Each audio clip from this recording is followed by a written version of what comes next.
Good evening, ladies and gentlemen. The Modi Sarkar has laid a strong foundation, not just for 2024 polls, but to make India Sampann, Samridh and Samarth by 2047 with Jan Bhagidari. Describing the budget 2023 as the first budget of Amrit Kal, the Finance Minister Nirmala Sitharaman listed out 7 mantras or Saptarishis that will guide India through this Amrit Kal. From inclusive development to reaching the last mile of infrastructure and investment to youth, affirmative that the budget balances growth and fiscal prudence and hasn't given away to the temptation of populism, keeping a discipline and keeping it straight and narrow.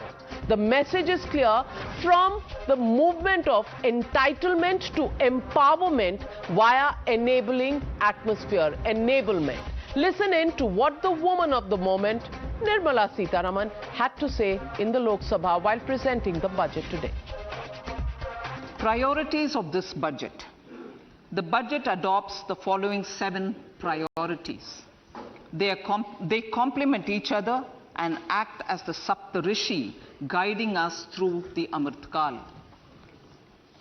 Inclusive development, reaching the last mile, infrastructure and investment, unleashing the potential, green growth, youth power, and financial sector. But what's it that makes the Prime Minister say that this budget is for an aspirational India? Let's give you a lowdown of how this budget has something for sabke liye. Bringing much relief for Aam Aadmi and the middle class, the centre made it clear that there will be no income tax up to 7 lakhs in the new tax regime. The centre has also launched a one-time new small savings scheme for women for a 2-year period at a fixed interest rate of 7.5% with partial withdrawal options. For senior citizens, the deposit limit has been doubled from 15 lakhs to 30 lakh rupees. The defence budget has been hiked by 13% to enhance the coverage of small and marginal farmers. The agriculture credit line has been increased by 11% to 20 lakh crores. Focusing on skilled India, the centre will set up 20 international centres to empower the youth. Putting railways on the growth track, the centre has got the highest ever capital outlays for railways at a 2.5 lakh crore rupees. 50 new airports, helipads and aerodromes to be built, throwing its weight behind infrastructure. The government will also set up 10,000 crore rupees per year for Urban Infrastructure Development Fund, and Mr. Modi said that Vishwa Guru Bharat will have the next generation infrastructure, apart from, of course, capital expenditure of 10 lakh crore rupees, which will create the jobs that is envisaged. Listen in to what the Prime Minister had to say today. Budget sustainable future के लिए green growth, green economy, green energy, green infrastructure और green jobs को एक अभूतपूर्व विस्तार देगा। Budget में हमने टेक्नोलॉजी और न्यू इकोनॉमी पर बहुत अधिक बल दिया है। एस्पिरेशनल भारत आज road, rail, metro, port, waterways हर क्षेत्र में आधुनिक इंफ्रास्ट्रक्चर चाहता है। नेक्स्ट जनरेशन इंफ्रास्ट्रक्चर चाहिए। Poking holes as usual, the opposition has seen no plan, no intent, no vision and abandonment of the poor when it comes to the budget. Let me remind you that some of the staunchest critics of the government have given a thumbs up to the Amrit Kal budget. Listen in. जो आज unemployment, poverty, inequality or equity anywhere in her speech. বাড়িয়েছে 70 টাকা আর কমিয়েছে 4 টাকা। এবার বলবে কমালোকে BJP vote দাও, বলে দিচ্ছি এসো। এই বাজেট নট ফিউচারিস্টিক, এটা হচ্ছে total opportunistic A budget. There is a slash in the income tax regime. So that is welcome, but of course too late. But nevertheless, we talk about income tax, but where is the income? Where is the employment? I have to work and then I get my income. इस अमृतकाल के budget के अंदर मैं निर्मला सीतारमण जी की लिखी हुई इस कहानी के अंदर अमृत ढूंढ रहा हूं, मुझे ढूंढने पे कहीं मेल नहीं रहा। हेल्थ का जो बजट है 2.2% से घटा के 1.98% कर दिया गया है। न रोजगार का कोई प्रावधान किया है, न किसान की आय बढ़ाने का कोई प्रावधान किया है, न ही अच्छे स्कूल कॉलेज के प्रावधान है। इस बजट में आपको नौजवानों के रोजगार के लिए कुछ दिखा हो तो बताइए। 2 करोड़ नौकरी हर साल देने का वादा मोदी जी ने किया था। इस बजट में आपको भारत के अन्नदाता किसान के लिए कुछ दिखा हो तो आप बताइए मुझे। कुछ भी नहीं मिला बिहार को। आप देखिएगा बिहार ने इतनी बड़ी संख्या में यहाँ से सांसद भाजपा के लोगों को जितवाया। So, ladies and gentlemen, that brings me to the legitimate question on the Newshour tonight. Budget 2023, roadmap for Sarvottam Kal. Do you agree with that? That's the question and that's the debate. Budget for Amrit Kal. That's the hashtag and the debate on the other side. You're watching the Newshour at 9.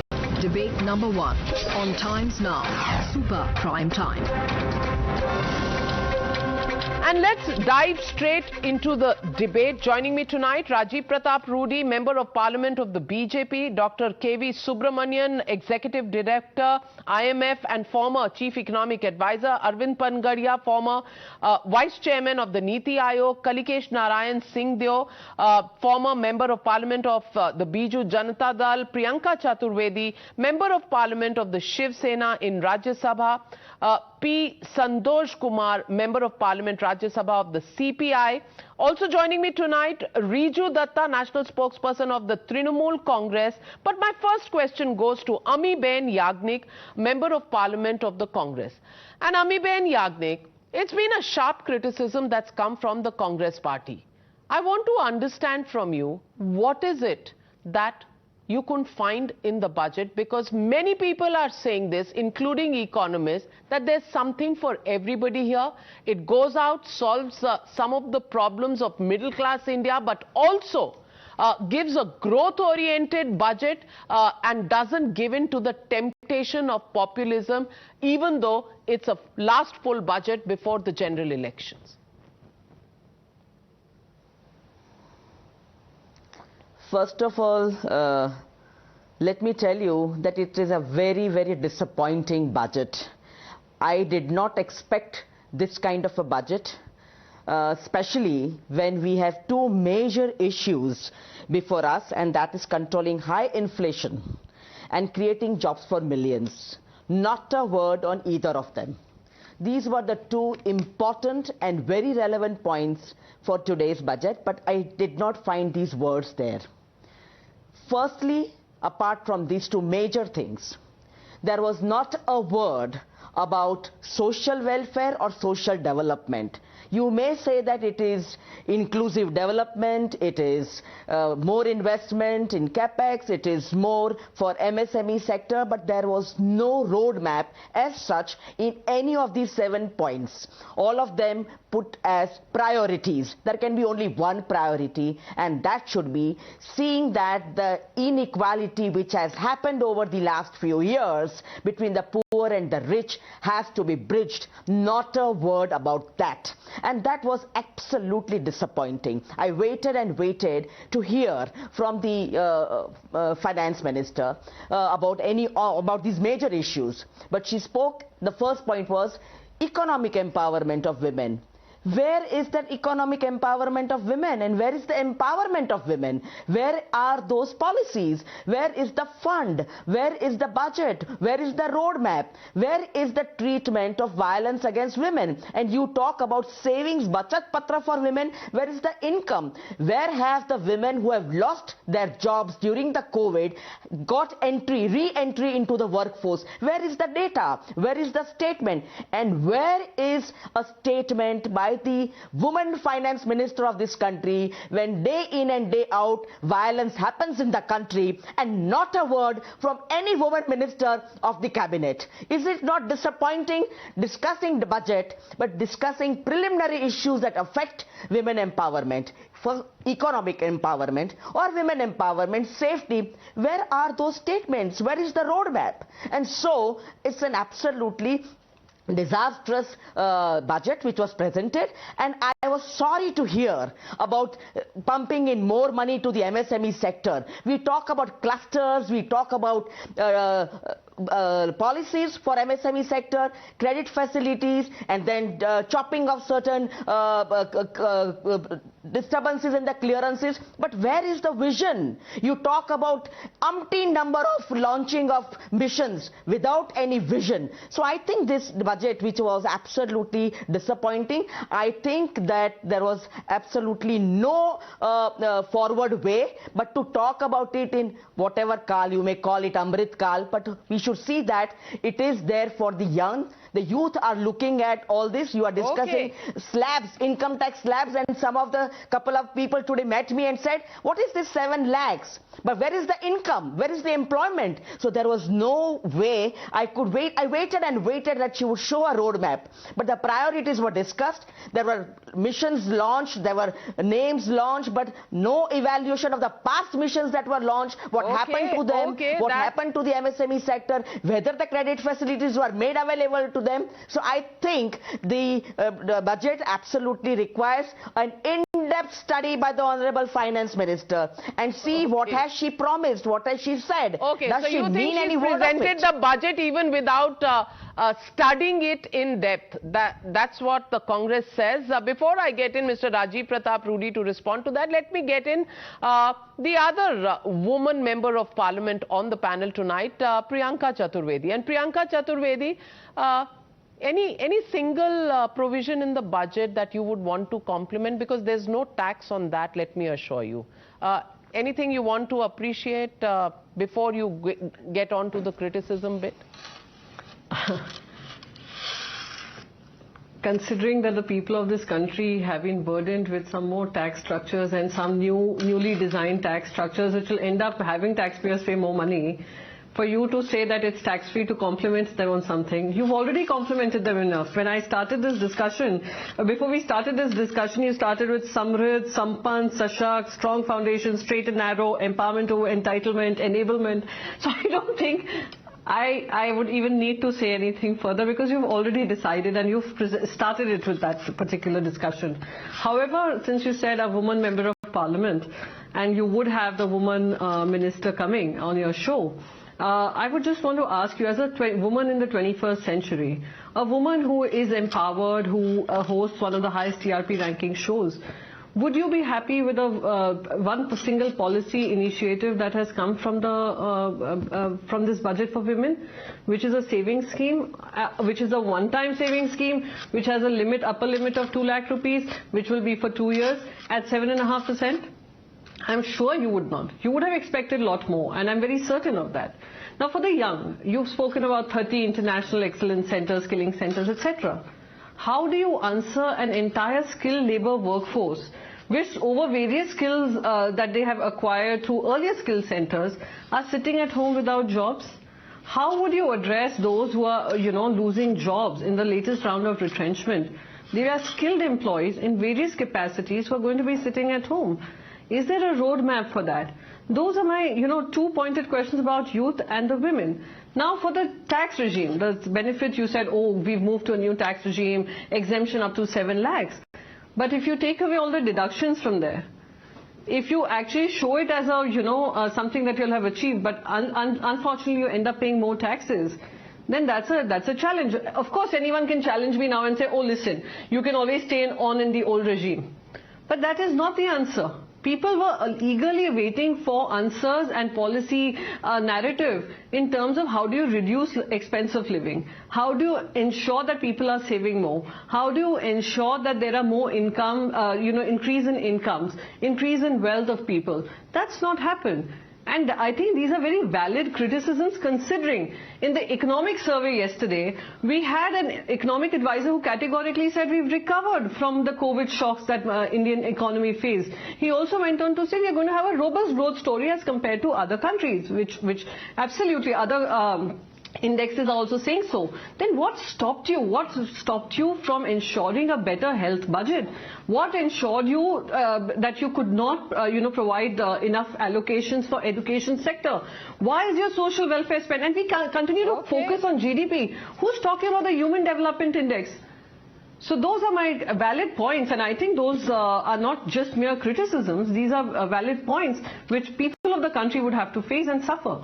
Well, so Mr. Rajiv, Pratap, Rudy, opposition ka dil mange more, and there is none of those concerns, especially unemployment and inflation, that have been addressed, and even the tax relief that you've given, actually, to paraphrase it, is a con job.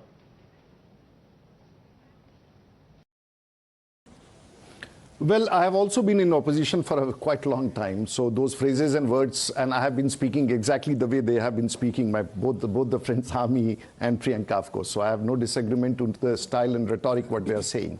So that's perfect. But coming back to Ami, and she said it's very disappointing. Since morning I have heard many more words. Disappointing was very moderate, and I have heard many more words. I'll not take much time on that. Yes, agreed. So all these words, we keep it in a dictionary when we have to come for a budget. That is okay. There's absolutely no issues on that. But please, and she's very, and now presumably she's a very senior politician, I'll call her. She's been in the Rajya Sabha for a while now, and both of them. They talk about employment. I'm just looking for one budget across the country in 70 years where I have heard that this 5 lakh crores rupees has been kept aside to give employment and pay salary. And that is the mechanism they are saying, that you have to have a mechanism where you give few lakhs crores where I have to declare and announce jobs and have to pay salary. I do not know this kind of mechanism works here or anywhere in the world, but this is the concept of their giving employment. Now we increase the size of the budget. I do not know whether this economics makes sense or not, but I have heard about it for a very long time, that basically we should have resources, we should create wealth, and that wealth and resources which is invested, whether it is through borrowing or through capital investment, creates infrastructural jobs, it creates jobs, and that jobs is where the sustainable growth takes place. And that is how we translate it into productivity and GDP, and that is the parameters which the economists use to say that, look, this economy is functional and working. But these things don't matter to them, so I must even give away on that aspect.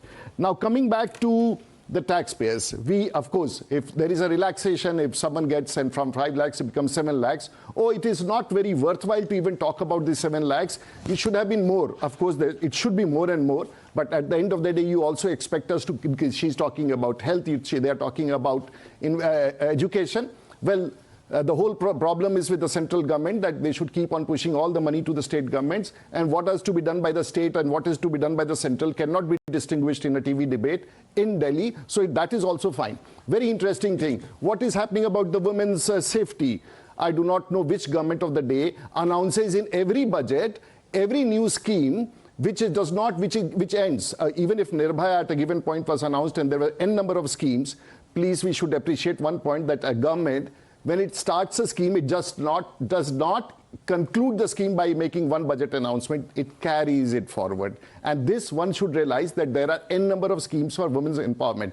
Self-help groups, if there are 80 lakhs of these self-help groups, it is not that we are giving some more money. It is not that cooperative societies did not exist, but there are many panchayats who did not have cooperative societies, and we visualize that we should give them godowns, and that is how they should become capable. We already have a fishery plan or an animal husbandry plan, and we said we need to add. We give credit of 20 lakh crores to the farmers, and we said let's work out a mechanism to give them more money. We have been doing, and if everything was wrong in 7 years or 9 years what we are talking, then the country would not have seen. They're talking about women's empowerment. I do not know how many of them have visited rural areas in Bihar and other places and many more places where the women would, how badly they have to be in the fields in the evening in monsoons with snakes and what all there. But they possibly have not seen it. So possibly it is also correct when they say women's empowerment. Their definition of women's empowerment is only in the cities. But we think about when we give toilets to the households across the country, 11 crore of them with whatever period of time, when we give houses to the poor people, when we increase the allotment in the houses, it is for these. This is empowerment. Now, if you say it is not, I will still accept it and will not fight with them. They are my best of friends, I'll not fight with them. But how do I explain empowerment? If the bank accounts, if the ladies across the country have, and the men equally have about 50 crore bank accounts, it's not empowerment. It's a useless, because they don't keep money. They have to keep it under the pillow. So how do I explain my elite and my good friends what is the economics of budget? And this is my question to them. So elite, अच्छा वो आपको बोल रहे हैं मित्रकाल का budget, so you have returned the favor by calling them elite. But let me get a non-partisan view and let me get the economists in. Let me first get in Dr. Arvind Pangadia. Dr. Arvind Pangadia, as an economist, you've been the vice chairman of the Niti Aayog. I want to ask you, is this a budget that does not address the basic issue of unemployment and inflation? And if it does, how does it do that? So, Navika, let me start on a lighter note. As I was listening to these comments, it reminded me of this movie, Annie Hall, by Woody Allen. He's talking about visiting a restaurant and then complaining that, oh God, food was so terrible. And then the portions were so small too. So, when you say that there is no income and then you say that, we'll end up paying more taxes, you see the contradiction. Now, to your question, first of all, on inflation. Inflation is largely the responsibility of the Reserve Bank of India, and Reserve Bank of India has actually handled it quite well. It is down and is below 6% now, which is the part which is well within the 2 to 6% band that the Reserve Bank of India is supposed to keep inflation within. And compared to rest of the world, I think we have done incredibly well. Whereas the targets, like in the United States, is 2%. Inflation has been running at 8-9%. It's only recently it has come down to 6.5%, which is still higher than ours and certainly much higher than the target of 2%.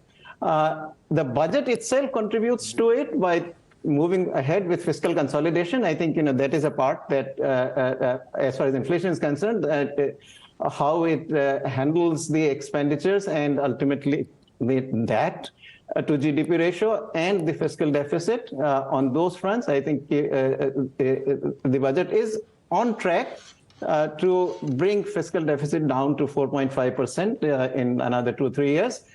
It brings it down. So that is on the inflation front. Now, on the employment front, remember that we always like to see that the government can only facilitate the creation of jobs. There is a few things that the government does which creates jobs, like capital expenditure.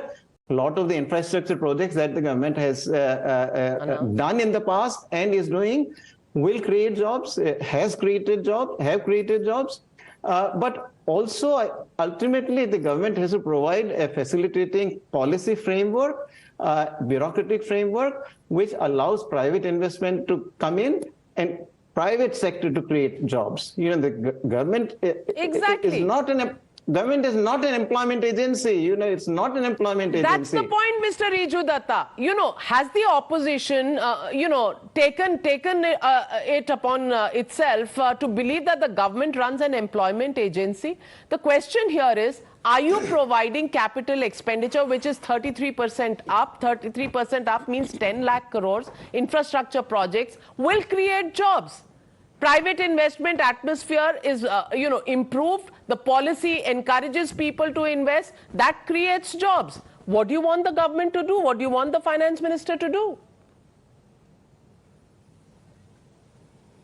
Correct. Navika ji, when you say that the government is not an employment agency, yes, it is not an employment agency, but it is the duty of the ruling government to provide employment to the people of this country. It's a duty. Now, let me go into this budget, it is not a futuristic budget but an opportunistic budget. And why I say so is because the entire budget is in future tense. Hoga, karenge, and it's full of fake promises. If you see, there is no mention of unemployment, poverty or inflation, the most important major issues and the burning issues of this country. It is anti-middle class, it is anti-youth, it is anti-farmers, and this budget is entirely for the rich and by the rich. And why I say that, I will explain this. This budget will create the gap between the rich and poor even more. The rich will become richer, the poor will become poorer. So the question is, where is the Amrit in this Amrit Kal budget? Now, why I said all those things is because if you see the Manrega, which is the most important sort of employment before you for go to the Manrega numbers, Riju Datta, I'm tempted to call out the fact that you made the same statement last budget, the budget before that. You said this is a budget for which will make rich richer, poor poorer. It has nothing for the youth, nothing for the middle class, despite the fact that there are tax breaks that have been given. तो आपका statement same रहता है, budget कोई भी हो, साल कोई भी हो. तो मैडम लेट मी फिनिश, अगर आप थोड़ा सा मुझे खत्म कर देते, मैं भला अच्छा बोलने भी वाला हूं. अच्छा हुआ है, you have given a lot of budget to the infrastructure which apparently according to all the experts is generating a lot of jobs. But we know who has the rights of over 30% of the ports and logistics in this country. और वहां पर अभी कितना job मिल रहा है ये दुनिया को पता है. The budget of railway has been increased, but railway is mostly privatized. Last 7 years, no employment, 70,000 posts have been abolished. But railway का budget बढ़ाया गया है because it is in the hands of the private sector, most of it. So it is not all doom and gloom. A lot of budget has been increased, and in this 2%, this 5 lakh to 7 lakh, this exemption that has been given, let me tell you, it is in the new regime, and in the old regime, the normal people. Economic advisor to Nirmala Sitharaman ji as finance minister just 2 budgets ago. Topi pehnaya is budget mein. You know how to see the fine print, KV Subramania? I think I'll second what Dr. Panagaria has been mentioning. The provision for infrastructure, clearly, is the best way to create jobs, and that has already happened. If you notice, the increase in infrastructure spending since the budget of FY 21-22 has increased. Actually, job creation. If you look at the PLFS data, I'm quoting from that data, the increase in formal sector employment in 2020-21 vis-a-vis 2018-19 is 62 lakhs. And that is actually the data that is telling us that jobs are indeed getting created. And why does this happen? Because when you have infrastructure spending, you have, many ancillary sectors that end up actually investing more. Urban poor get jobs as well, in the construction sites that inevitably crop up. So I think, a lot of what I'm hearing here is just empty rhetoric. Not much of it is really being driven by data. I just, hope that the quality of the debate on some of these aspects is far better. I'm quite disappointed by how, the stuff is being talked about without any data or even incorrect data. If you look at the actual numbers, I think very clearly what has been done is doubling up on what has actually worked. The proof of the pudding lies in the eating, and employment, has been created through the emphasis on public capex. I will also mention, I think the provision of credit for MSMEs. If you look at the actual, rate of growth, 30, that firms that essentially can grow and become bigger. So I think these are all data. If we, look at and not just, spew empty rhetoric, we talk based on data. I think a lot of people will see that there is a lot of good work that has already happened. The economy is in a good shape. Well, so let me also get in Mr. Kalikesh Singh Deo. Mr. Kalikesh Singh Deo, you're a politician. You're also somebody who's run industry. I want to ask you, do you think this is a topi pehnao budget? Is big business a bad word in this country? Where are jobs going to come from if you keep abusing industry? These are some of the questions that many people want to understand from when they listen to the opposition. How do you see this budget? Thank you, Navika, for reposing your faith in me, for having a sane voice in this conversation. Given the circumstances, given the fact that we are facing such a global headwind, I think this budget is a pretty good one. Keeping fiscal deficit to a controllable scope, increasing capital expenditure, focusing on growth, not only today of almost a 33% increase in capital expenditure, but also focusing on the new areas of growth, like digitization, AI, some element of support to farming, some element of support to SHGs. There's a lot going for this budget. I'm actually surprised that the government has pulled out this rabbit from the hat in today's circumstances with the elections right around the corner. But having said that, I think there are some missed opportunities. I think given the kind of complexities in the capital gains regime, the finance minister could have taken a more reasonable stance of that. It doesn't go beyond the point into wasteful expenditure in a critical financial situation that we are today, given today's global environment. Well, Mr. Rajiv, Pratap, Rudy, there's a little bit of a balanced response that we've got on the budget, but clearly, missed opportunities, capital sector could have seen some changes, and you've seen the stock markets have kind of remained flat, not saluting this budget too much. Would you read too much into that, and the fact about rural distress and Manrega provisions being reduced? Well, I would only say something that stock exchange, of course, that becomes an indices of what happens in the economy. But when you go for a lot of schemes which are basically affect the social indicators, the stock market does not respond that way unless until there are major SOPs for industries and the tax structure, and that works. But I'm not an economist on work on the stock exchange and the effect on the economy, the budget effect on the stock exchange. But coming back to few facts, like I believe that we have raised resources to feed 80 crore people. Now, we just do not do that. 80 crores is just a bonus or a bounty over. We also, for the farmers who people said are in distress, but we also give large subsidies to farm inputs. We are creating digital platforms and putting 5G to the farmers' use.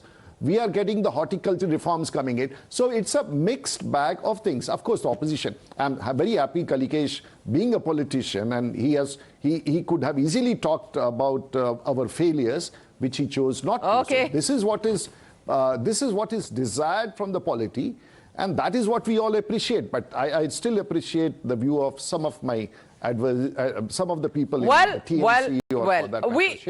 We've heard the opposition. You would think if you hear the opposition, there's nothing in the budget. You've heard the government side, the defendants in this case, who say that everything's been done. The truth may be somewhere in between. But let's go across straight to Union Minister Smriti Irani, who's joining me on the Newshour tonight.